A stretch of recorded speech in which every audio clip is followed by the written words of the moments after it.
तो दोस्तों, क्योंकि सास भी कभी बहू थी सीरियल के आज के एपिसोड की शुरुआत वहीं से होती है जहां करण सबसे पहले केक का एक टुकड़ा रौनक को खिलाता है। उसके बाद वो समायरा और फिर गरिमा को केक खिलाता है।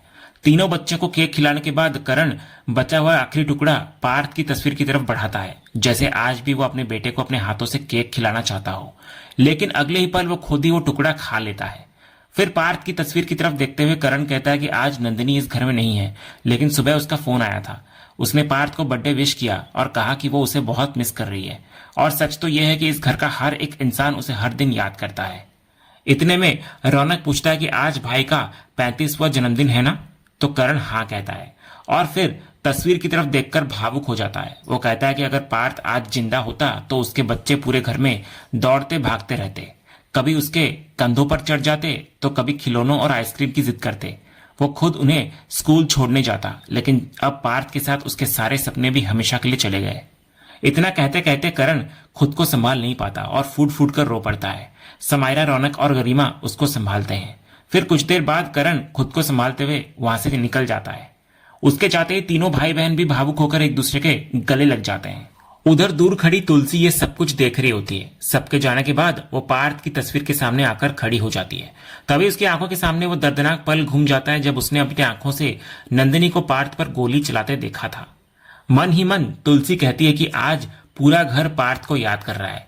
और लोग कहते हैं कि पोता अक्सर बेटे से भी ज्यादा प्यारा होता है, लेकिन उसकी किस्मत ऐसी है कि आज न तो उसका पोता उसके साथ है और ना ही उसका अपना बेटा उसे बर्दाश्त कर पाता है। वो सोचती है कि आखिर करण को वो कैसे समझाए कि जिस बेटे के लिए उसने इतने सपने देखे थे, उसी पार्थ ने अपनी गलतियों से खुद अपनी जिंदगी खत्म कर ली और अपने पिता के सारे सपने भी तोड़ दिए। वो कहती है कि एक बच्चे की एक गलत सोच पूरे परिवार की खुशियां उजाड़ सकती हैं। इसके बाद दूसरी तरफ तुलसी वैष्णवी के पास जाकर बैठती है और उसको उदास देखकर वजह पूछती है। तो वैष्णवी रोते हुए कहती है कि आज पार्थ का बर्थडे है।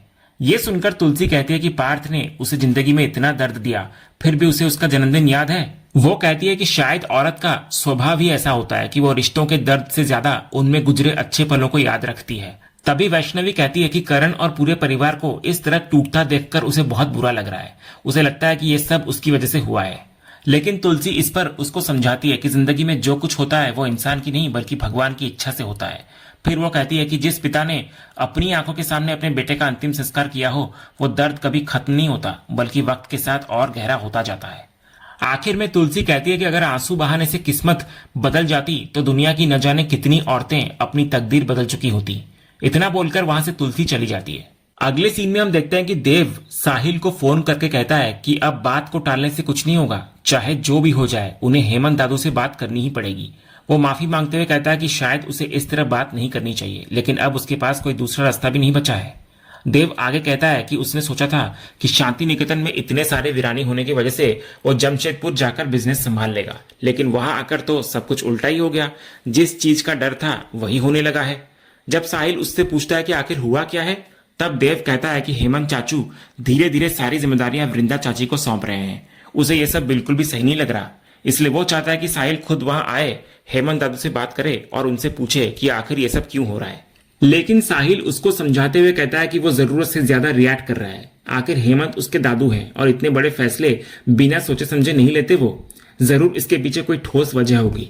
इस पर देव भी शांत नहीं होता। वो कहता है कि जैसे वो अपने पिता से सवाल पूछ सकता है, वैसे ही साहिल भी अपने पिता से जवाब मांग सकता है, क्योंकि जो कुछ इस समय जमशेदपुर में हो रहा है उसको देखकर उसे बिल्कुल अच्छा नहीं लग रहा। इसी बीच गायत्री वहां आ जाती है। उन्हें देखकर साहिल देव से कहता है कि वो बाद में बात करेगा और फोन रख देता है। गायत्री इधर पूछती है कि ऐसी कौन सी बात हो रही थी जो उसके आते ही फोन काटना पड़ा। तो साहिल कहने लगता है कि देव का फोन था, वो हमेशा की तरह शिकायतें ही कर रहा था। इतना बड़ा हो गया है लेकिन अब तक उसकी आदतें नहीं बदली। तो इस पर गायत्री मुस्कुराते हुए कहती है कि माँ बाप के लिए बच्चे कभी बड़े नहीं होते। अगर देव बार बार बुला रहा है तो एक बार जमशेदपुर होकर आ जाना चाहिए। जब से वो मुंबई आया है तभी से शांति निकेतन में ही उलझा हुआ है। आमने सामने बैठकर बात होगी तो शायद उसकी परेशानी भी समझ आएगी और मामला भी साफ हो जाएगा। तो गायत्री की बात साहिल को भी सही लगती है। वो हामी भरते हुए कहता है कि अब वो खुद जमशेदपुर जाएगा, देव से भी मिलेगा और ये भी पता लगाएगा कि आखिर वहां चल क्या रहा है। अगले सीन में तुलसी कहीं बाहर जाने के लिए निकल रही होती है। तभी पीछे से वैष्णवी उसको रोककर पूछती है कि क्या वो कहीं जा रही है। तो तुलसी मुस्कुराकर कहती है, ये कैसा सवाल है, साफ दिख रहा है कि वो बाहर जा रही है। फिर वो पूछती है कि आखिर बात क्या है। इस पर वैष्णवी अपनी घबराहट जाहिर करते हुए कहती है कि जब भी तुलसी घर पर नहीं होती उसे अकेले बहुत डर लगता है। तो तुलसी मजाक में कहती है कि जिसके हाथ में पूरे घर की चाबियां हो उससे तो पूरे घर को डरना चाहिए, लेकिन यहाँ तो चाबियों वाली ही डर गई है। वैष्णवी कहती है कि वो उनकी बात का मतलब समझ रही है ना, कि इस घर में नकुल और तुलसी को छोड़कर कोई भी उसको पसंद नहीं करता। ऊपर से आज दामिनी भी उससे नाराज हो गई, जो उन्होंने खुद देखा। तब तुलसी अपनी पूरी योजना बताती है। वो कहती है कि वो तो चाहती ही थी कि नियति, नंदिनी और दामिनी तीनों खुलकर वैष्णवी से नाराज हो, इसलिए उन्होंने घर की चाबियां उसी को दी थी। उसे पहले से पता था कि जैसे ही चाबियां वैष्णवी के हाथ में आएंगी तीनों बहुओं को बहुत बुरा लगेगा और वे एकजुट हो जाएंगी। बिल्कुल वही हुआ जो वो चाहती थी। इसीलिए अब वैष्णवी को उसके किसी भी प्लान पर शक नहीं करना चाहिए, क्योंकि उसे अच्छी तरह पता है कि वो क्या कर रही है। इसी बीच दरवाजे पर एक पिज्जा डिलीवरी बॉय आता है। तुलसी उसको पूछती है कि पिज्जा किसने मंगवाया है। वो कहता है कि ऑर्डर गरिमा जी के नाम से है।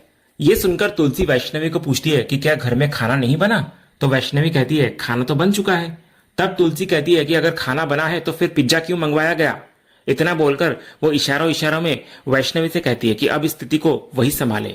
इतना बोलकर वहां से वो चली जाती है। तुलसी के जाते ही वैष्णवी डिलीवरी बॉय से ऑर्डर वापस ले जाने के लिए कहती है।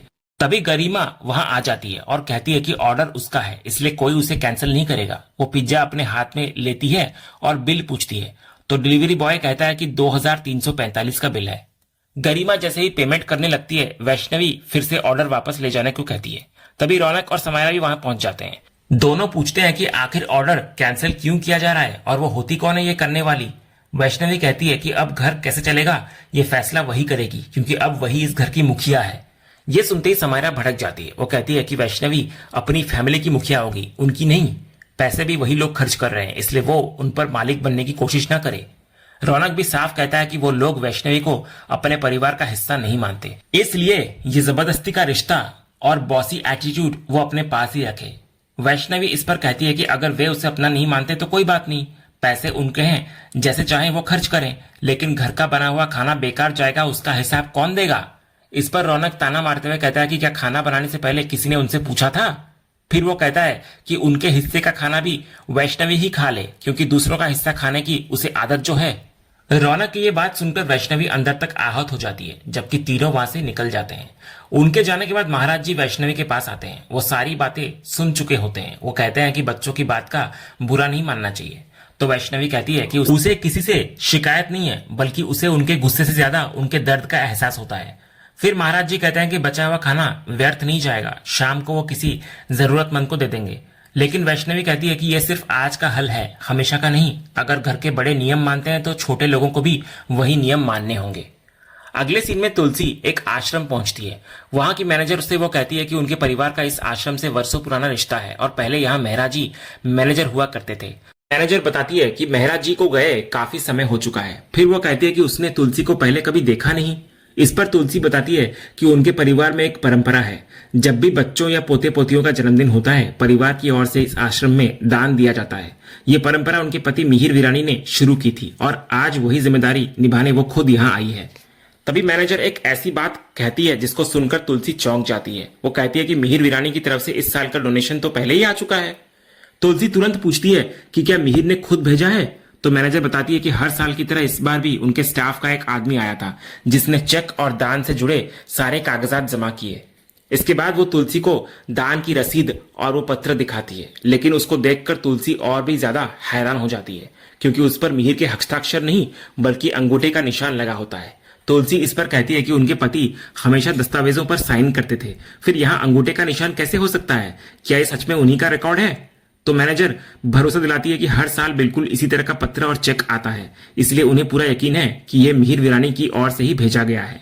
यह सुनकर तुलसी मैनेजर से विनती करती है कि अगर उन्हें कोई आपत्ति न हो तो वो ये पत्र अपने साथ ले जाना चाहती है। वो उसकी कॉपी बाद में वापस भिजवा देगी। तो मैनेजर इसकी अनुमति देती हुई नजर आती है और तुलसी वो अहम पत्र अपने साथ लेकर वहां से निकल जाती है। अगले सीन में हम देखते हैं कि सिद्धार्थ समायरा से फोन पर पूछता है कि क्या उसने अपने पापा से उनके रिश्ते के बारे में बात की। तो समायरा कहती है कि अभी तक नहीं, लेकिन आज जरूर बात करेगी। वो बताती है कि आज पार्थ का जन्मदिन है। ऐसे दिन करण पहले से ही बहुत भावुक रहता है, इसलिए उसे उम्मीद है कि अगर वो आज बात करेगी तो शायद उसके पापा उसकी बात मान जाए। ये सुनकर सिद्धार्थ भी कहता है कि फिर आज का मौका बिल्कुल मत गवाना। इसी बीच तृप्ति वहां आती है तो सिद्धार्थ फोन रख देता है। तृप्ति पूछती है कि क्या समायरा की तरफ से कोई अच्छी खबर मिली, क्या उसने अपनी फैमिली से बात की। तो सिद्धार्थ कहता है कि अभी तक तो नहीं, लेकिन शायद आज कोशिश करेगी। फिर वो कहता है कि अब उसे भी समझ आने लगा है कि समायरा आखिर इतनी डरी हुई क्यों है। शादी वाले दिन जिस तरह उसका परिवार गुस्से में था, उसे देखकर साफ है कि इस रिश्ते को मानना उनके लिए आसान नहीं होगा, खासकर उसके पापा के लिए।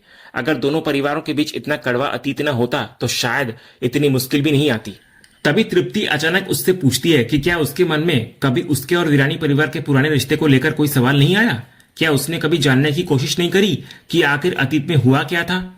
इस पर सिद्धार्थ बिना एक पल सोचे कहता है कि सवाल तो उसी से किए जाते हैं जिस पर भरोसा ना हो, लेकिन उसे अपनी मॉम पर पूरा विश्वास है। उसके लिए यह मायने नहीं रखता कि उनका अतीत कैसा था। उसके लिए सबसे बड़ी बात यह है कि उन्होंने बिना किसी स्वार्थ और बिना किसी शर्त के उसे माँ का प्यार दिया। वो कहता है कि उसने अपनी असली माँ को कभी देखा नहीं, इसलिए उसके लिए तृप्ति ही उसकी असली माँ है। अगर वो चाहती तो वीरानी परिवार से नफरत कर सकती थी, लेकिन उसकी खुशी के लिए उन्होंने कभी एक शब्द तक नहीं कहा। इसलिए वो खुद को लकी मानता है कि उसे ऐसी माँ मिली। तो सिद्धार्थ की बातें सुनकर तृप्ति भावुक होने का नाटक करती है। वो उसको गले लगाकर आई लव यू सिड कहती है, लेकिन उसी पल मन ही मन उसके चेहरे पर असली साजिश सामने आती है। वो सोचती है कि बस सिद्धार्थ इसी गलतफहमी में रहे। आखिर उसने उसे इतने साल सिर्फ इसी दिन के लिए तो पाला है। अगर उसका मकसद वीरानी परिवार से बदला लेना ना होता तो वो बचपन में ही उसे खत्म कर देती, लेकिन उसने पूरे 25 साल सिर्फ इस दिन का इंतजार किया है और अब वक्त आ गया है कि अपने हर त्याग और हर कुर्बानी की कीमत वीरानी परिवार से वो वसूले। इसके बाद वो फिर से अपने चेहरे पर ममता का नकाब पहन लेती है। सिद्धार्थ से कहती है कि अब किसी बात की चिंता करने की जरूरत नहीं है, आराम से कॉफी पिए और बाकी सब कुछ उस पर छोड़ दे, क्योंकि अब वो सब कुछ संभाल लेगी। दूसरी तरफ शांति निकेतन में तुलसी अपने कमरे की अलमारी में मिहिर के पुराने कागजात तलाश रही होती है। तभी उसे एक पुरानी फाइल मिलती है जिसमें एक दस्तावेज पर अंगूठे का निशान लगा होता है। तुलसी तुरंत आश्रम से लाया हुआ वो पत्र निकालती है और दोनों अंगूठों के निशान को ध्यान से मिलाने लगती है और दोनों बिल्कुल एक जैसे दिखाई देते हैं। ये देखकर वो हैरान नजर आती है और सोचती है कि मिहिर तो हमेशा हर दस्तावेज पर अपने हस्ताक्षर किया करते थे, फिर उनके अंगूठे का निशान इन कागजों पर कैसे आया। आखिर इसके पीछे कौन सा राज छुपा है। और इसी बड़े सवाल के साथ आज का ये एपिसोड यहीं पर खत्म होता है। तो दोस्तों, आपको क्या लगता है आखिर मिहिर वीरानी के दस्तावेजों पर साइन की जगह अंगूठे का निशान कैसे आया। क्या मिहिर किसी बड़ी मुसीबत में है या फिर इसके पीछे किसी की गहरी साजिश छिपी है। अपनी राय हमें कमेंट करके जरूर बताइए। अगर वीडियो पसंद आया हो तो इसे लाइक करें, चैनल को सब्सक्राइब करें और बेल आइकन दबाना बिल्कुल मत भूलिएगा। मिलते हैं अगले एपिसोड के अपडेट के साथ, तब तक के लिए धन्यवाद।